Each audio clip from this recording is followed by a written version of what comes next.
अभिनंदन, स्वागत। दोस्तों, आपकी सखी हाजिर है आपका पसंदीदा कार्यक्रम लेकर, दस्तक दिल की बात कलम से।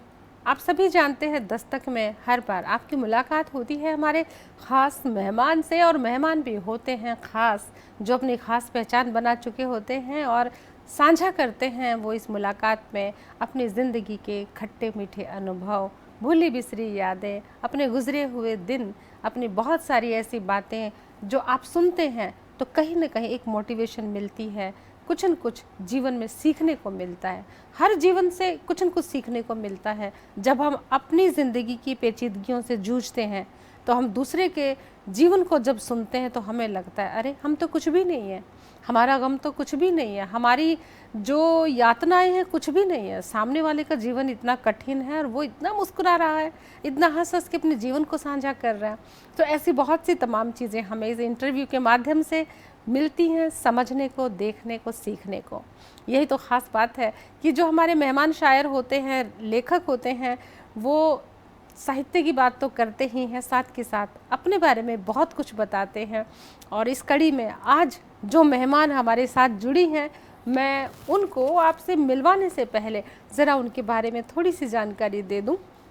दोस्तों, आज हमारे साथ जो मेहमान हैं वो बेसिकली मूलतः बिहार से हैं और दिल्ली में रहती हैं, और हमारे आग्रह पर यहाँ पर आई हैं। बहुत प्यार से हमने निमंत्रण दिया और उन्होंने स्वीकार किया। उपलब्धियों पर बात करें, आप कहानी कहती हैं, कविता कहती हैं, और कार्य की बात करें, आप गृहिणी हैं। अब गृहिणी कहना आसान है, लेकिन आप जब होम मेकर को देखेंगे तो दरअसल गृहिणी जो होती है ना, परिवार की रीढ़ की हड्डी होती है, जिसके बिना कुछ भी मुमकिन नहीं होता। और बहुत सारी संस्थाओं से जुड़ी हैं, सामाजिक सरोकारों से जुड़ी हैं, जितनी भी साहित्यिक गतिविधियां हैं आती हैं, बुलाती हैं, हर फंक्शंस में हाजिर होती हैं, और स्थानीय तौर पर उनको मान सम्मान बहुत हासिल है, झोली भरी हुई है। लेकिन फिर भी अगर हम बात करें ख़ास तौर से भागीरथी देवी युवा रचनाकार पुरस्कार, उनकी सम्मान उनकी झोली में है, और अनेकों राष्ट्रीय स्तर के सम्मानों तक भी पहुंचेंगे, लेकिन राज्य, क्षेत्रीय, संस्थानीय जो हमारे सम्मान हैं वो तो उनकी झोली में है ही। और बहुत खूब लिखती हैं, और कहते हैं ना, बाकमाल कहती हैं। और बहुत सारी ऐसी परंपराओं के बारे में भी आज बात होगी जो मूलतः उनके एरिया से, जो उनके स्थान से, जहाँ से वो हैं, वहाँ के बारे में, कल्चर की बात करेंगी, लोकगीतों पर बात करेंगी, किस तरह से लोक गीतों के संवाहक हैं वो, कैसे उस धरोहर को, परंपराओं को संभाल के रखा हुआ, इस पर भी बात होगी। और जी हाँ, मैं बात कर रही हूँ सोनी लक्ष्मी राव जी की, और सबसे पहले तो हम उनका स्वागत करते हैं। सोनी जी, आप जस्ट टीवी के प्रांगण में आए, आपका हम दिल से स्वागत करते हैं। धन्यवाद, आपने मुझे बुलाया जी, इसके लिए हार्दिक आभार, और दस्तक के चैनल दर्शक को भी बहुत बहुत धन्यवाद। जी, तो सोनी लक्ष्मी राव जी, बहुत खूबसूरत नाम है आपका।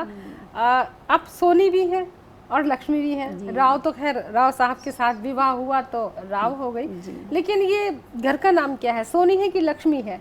सोनी है। सोनी है। दादी का नाम लक्ष्मी देव लक्ष्मी था, तो अच्छा, उनसे मुझे लक्ष्मी का मिला। दादी से अडॉप्ट हुआ जी है? हाँ जी, दादी का नाम देव लक्ष्मी देवी था। हाँ। तो स्कूल जब मैट्रिक एग्ज़ाम के टाइम में फिर फॉर्म भरा गया तो उसमें सोनी लक्ष्मी जोड़ दिया गया कि ये परंपरा चलती रहे। तो आपके यहाँ परंपरा है? नहीं, हाँ, बस ऐसे ही रख दिया, सडनली फादर ने रख दिया। हाँ, तो उन दिनों आपकी जो असली लक्ष्मी थी घर की दादी, जी हाँ जी, वो जिंदा थे? बिल्कुल।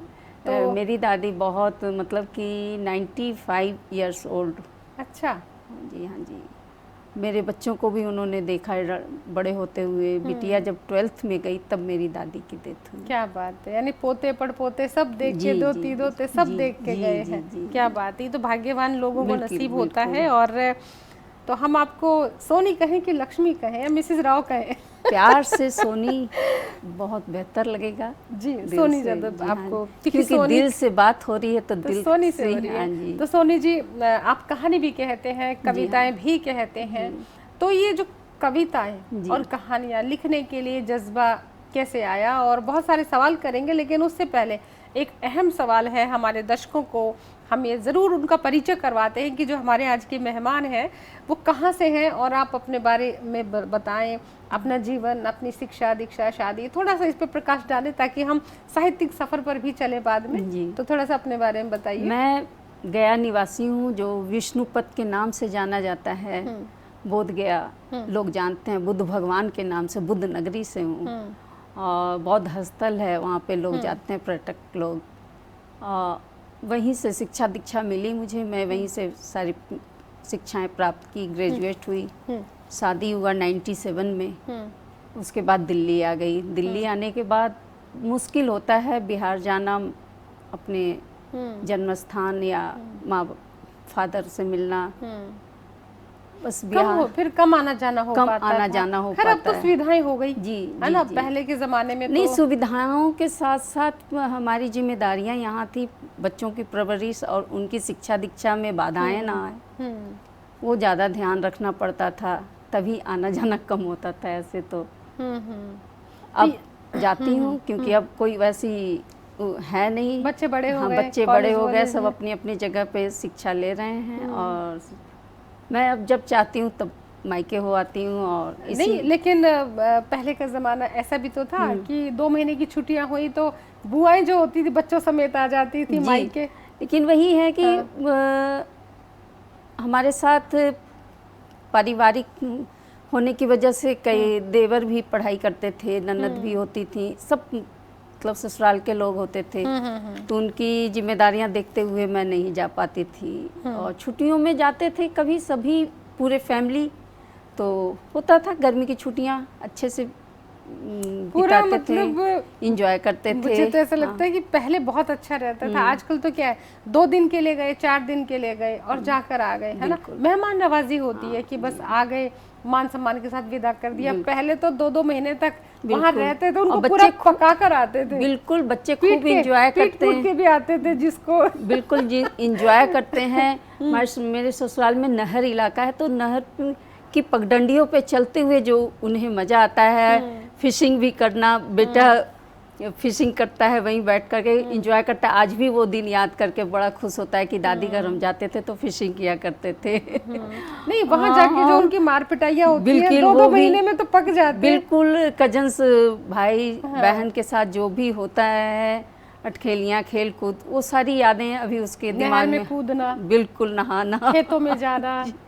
जी जी, इस वजह से गांव से जुड़े रहने की वजह से आजकल के बच्चों, मेरे बच्चों को ये पता है कि गेहूं क्या होता है, धान क्या होता है। हाँ। लेकिन जो दिल्ली में ही परवरिश पले बढ़े हैं उन्हें हाँ। तो ऐसा महसूस होता है जैसे चावल ही उगाया जाता है, धान की खेती नहीं होती, चावल की खेती होती है।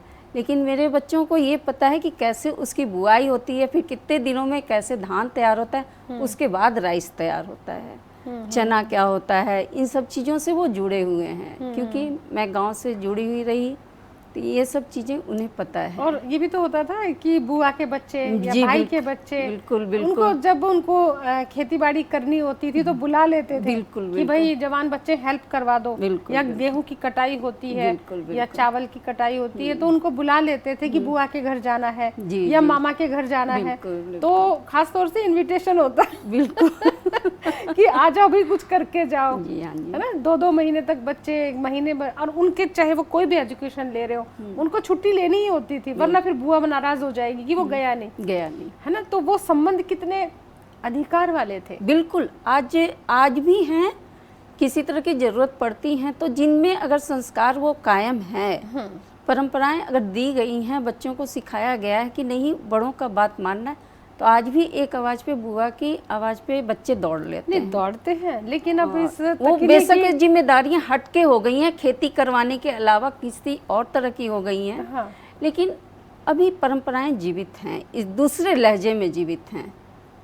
जी, बहुत खूब। और भी बातें करेंगे, बहुत सारी, मज़ा आ रहा है मुझे आपके साथ बातें करने में, क्योंकि हम जो बातें कर रहे हैं ना, जो हमारे दर्शक देख रहे हैं ना, उनको भी अपना ज़माना याद आ रहा होगा कि वो भी कैसे बुआ के घर, मामा के घर बिजाई करने, कटाई करने, है ना, वो कैसे जाते थे, क्या जीवन था। दोस्तों, तब तक आप भी अपने बारे में बात कीजिए अपने साथ में बैठे अपने साथी से। हम लेते हैं छोटा सा ब्रेक।